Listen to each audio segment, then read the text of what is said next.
嫦娥三模操作说明：首先，我们键盘收到不一定是满电的，拿到可以先充电，然后键盘开机按 Fn 加 EOS 长按开机。这个时候 F1会闪烁，表示等待蓝牙连接，表示键盘已经开启。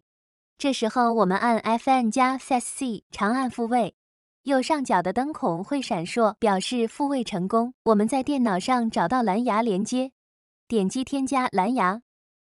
选择键盘的名称，会出现一个6位的随机数字。我们在键盘上按压这6个数字，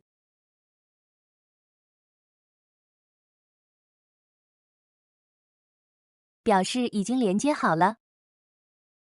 F1闪烁的时候表示等待蓝牙连接。这个时候我们插上数据线，发现有线无法连接的话，需要按一下 Fn 加 Delete。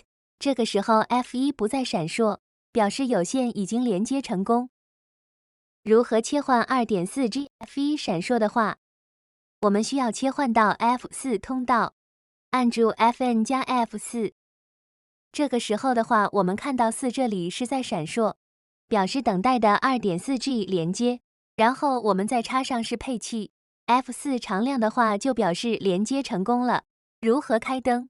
首先我们按住 Fn， 按住上键，这个时候继续按上，可以调节灯光常亮的亮度，按下可以调到关闭。然后我们如果需要切换其他模式的话，按住 Fn 加右键，这个时候是呼吸模式，然后再按一次可以切换为常亮。如何查看充电机蓝牙情况？首先我们需要把键盘灯光关闭，然后按住 Fn 加 ULLT。波浪键常亮的话表示充电当中，数字异常亮表示蓝牙已连接，闪烁表示等待蓝牙连接。4闪烁的话表示等待 2.4G 连接，常亮表示已经连接上。